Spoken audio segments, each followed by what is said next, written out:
1947 সাল শুধু একটা দেশ ভাগ হয়নি, ভাগ হয়ে গেছিল বাংলার একেবারে বুকের ভেতরটা।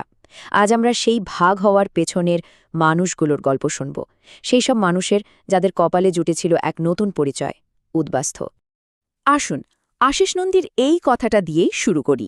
তিনি বলেছিলেন 1940-এর দশক দক্ষিণ এশিয়ার জনজীবনে এক নতুন চরিত্রকে এনেছিল উদ্বাস্তু। হ্যাঁ, এই উদ্বাস্তু আজকের গল্পের কেন্দ্রে কিন্তু তারাই। তাদের কথাই আমরা আজ বলবো। ভাবুন তো একবার, 47 সাল, শুধুমাত্র কলমের একটা দাগ, র্যাডক্লিফ লাইন। আর সেই দাগটা শুধু ম্যাপের ওপর পড়েনি, একেবারে বাংলার বুক চিরে দিয়েছিল। আর তার ফল, লক্ষ লক্ষ মানুষ রাতারাতি নিজের পূর্বপুরুষের ভিটেমাটি থেকে পর হয়ে গেল। এই ভাগাভাগির ফলে কি হলো? লক্ষ লক্ষ মানুষ হঠাৎ দেখল তারা সীমান্তের ভুল দিকে পড়ে গেছে। পূর্ব বাংলা থেকে হিন্দুরা ছুটছে পশ্চিমে, আর পশ্চিমবঙ্গ থেকে মুসলিমরা পূবে। মানে শুরু হলো এক বিশাল ভয়ঙ্কর দেশত্যাগ, একটা হুলস্থুল কাণ্ড যা দক্ষিণ এশিয়ার ইতিহাসকে আমূল বদলে দিয়েছিল। তো এই যে এত বড় একটা ঐতিহাসিক ঘটনা, এর ভেতরের ছবিটা কেমন ছিল?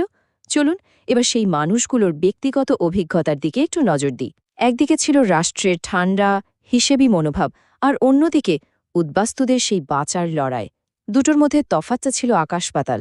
মনোরঞ্জন ব্যাপারী নিজের মুখেই শোনা যাক, মুরগির পালের মতো মানুষ মরে যাচ্ছিল, তখন সেই হিতৈষী সরকার কি করছিল?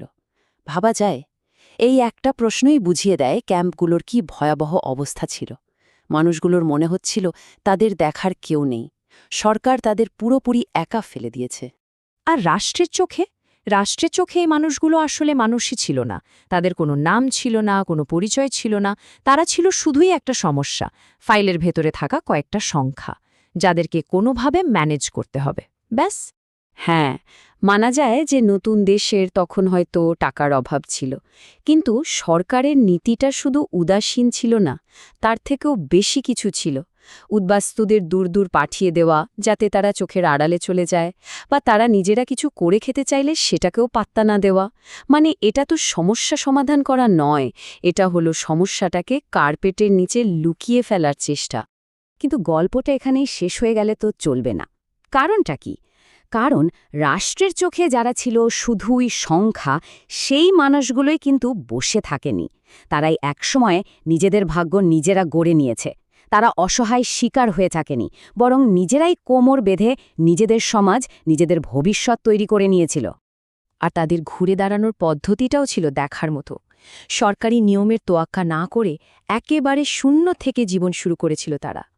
খালি জমি দখল করে কলোনি বানানো, ছোটখাটো ব্যবসা শুরু করা, আর তারপর নিজেদের অধিকার বুঝে নেওয়ার জন্য একজোট হওয়া, এই সব কিছুই ছিল তাদের সেই অবিশ্বাস্য লড়াইয়ের এক একটা ধাপ। এই যেমন ধরুন সংঘশ্রী ক্লাবের কথা, এটা একটা অসাধারণ উদাহরণ। এই ক্লাবগুলো দেখিয়ে দেয় মানুষগুলো কিভাবে একে অপরকে সাহায্য করার জন্য, নিজেদের মধ্যে একটা বোঝাপড়া ধরে রাখার জন্য নতুন সমাজ গড়ে তুলেছিল। এটা শুধু একটা ক্লাব ছিল না, কিন্তু এটা ছিল তাদের একতার, তাদের সম্মিলিত শক্তির একটা জ্বলজ্বন্ত প্রতীক।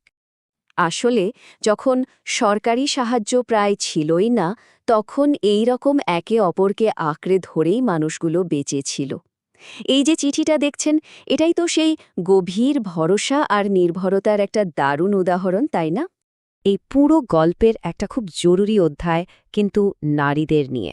তারা যে শুধু অত্যাচারের শিকার হয়েছিলেন তা কিন্তু নয়, তারা হয়ে উঠেছিলেন প্রতিরোধের মুখ, প্রতিরোধের প্রতীক। ৭৫,০০০। এটা কিন্তু শুধু একটা সংখ্যা নয়, এটা একটা আনুমানিক হিসেব। দেশভাগের সময় ঠিক কতজন নারীকে অপহরণ করা হয়েছিল, ধর্ষণ করা হয়েছিল, বা জোর করে বিয়ে দেয়া হয়েছিল, পরিসংখ্যানটা শিউরে ওঠার মতো। কারণ এর মাধ্যমে মেয়েদের শরীরকে বানানো হয়েছিল সাম্প্রদায়িক হিংসার যুদ্ধক্ষেত্র। তাদের সম্মানকে ব্যবহার করা হয়েছিল দুই সম্প্রদায়ের ক্ষমতার লড়াইয়ের অস্ত্র হিসেবে। কিন্তু তারা শুধু মুখ বুঝে সব সহ্য করেনি। এই নারীরাই নিজেদের পরিবারকে, নিজেদের সমাজকে বাঁচানোর জন্য সামনে থেকে লড়েছিল, একেবারে অকল্পনীয় সাহস নিয়ে। ভাবা যায়, সাধারণ ঘরের মেয়েরা হাতাখুন্তি, ঝাঁটা হাতে নিয়েই রুখে দাঁড়িয়েছিল পুলিশের সামনে, বুলডোজারের সামনে। আচ্ছা, এই যে এত বড় একটা ঘটনা ঘটে গেল, এই উদ্বাস্তু সংকট, এর প্রভাবটা বাংলার সমাজ আর রাজনীতির ওপর কতটা গভীর ছিল, চলুন এবার সেই দিকে তাকানো যাক। দেশভাগের পর পশ্চিমবঙ্গে দুটো নতুন পরিচয় তৈরি হয়ে গেল, ঘটি আর বাঙাল। এই বাঙাল শব্দটা একসময় গালি হিসেবে ব্যবহার করা হতো, কিন্তু সময়ের সাথে সাথে সেই অপমানজনক পরিচয়টাই হয়ে উঠল লড়াই আর ঘুরে দাঁড়ানোর একটা গর্বের প্রতীক। প্রশান্ত কুমার চ্যাটার্জির কথাতেই এই বদলটা খুব পরিষ্কার। আমি আমার বাঙাল পরিচয় নিয়ে গর্বিত, এর মানে আমি একজন উদ্বাস্তু, আমি উদ্বাস্তু পরিচয় নিয়েও গর্বিত। দেখেছেন, যেটা ছিল লজ্জার কারণ সেটাই হয়ে গেল গর্বের। এই উত্তরণটাই ছিল উদ্বাস্তু পরিচয়ের আসল জোর। এই ব্যাপারটাকে সমাজতাত্ত্বিক অর্জুন আপ্পাদুরাই একটা দারুণ নাম দিয়েছেন, অসম্পূর্ণতার উদ্বেগ। সহজ করে বললে ব্যাপারটা হলো, যখন উদ্বাস্তুদের মতো কোনো একটা দল নিজেদের আলাদা সংস্কৃতি, আলাদা পরিচয় ধরে রাখে, তখন সেটা রাষ্ট্রের ওই এক দেশ এক জাতি এই বড় ধারণাটাকে একটা চ্যালেঞ্জের মুখে ফেলে দেয়, আর সেখান থেকেই তৈরি হয় এক ধরনের রাজনৈতিক টানাপোড়েন। এই যে একটা সাধারণ দেখতে পরিচয়পত্র, এই কাগজটাই ছিল তাদের কাছে নিজেদের অস্তিত্বের প্রমাণ। ভাবুন তো, এটা সব সময় মনে করিয়ে দিত যে নতুন দেশে তারা যে সত্যি এখানকার বাসিন্দা, সেটা প্রমাণ করার একটা ভয় সব সময় তাদের তাড়া করে ফিরত। আসলে বাংলার দেশভাগের এই গল্পটা আমাদের জাতীয়তাবাদ, পরিচয়, স্মৃতি, এই সব কিছু নিয়ে নতুন করে ভাবতে শেখায়।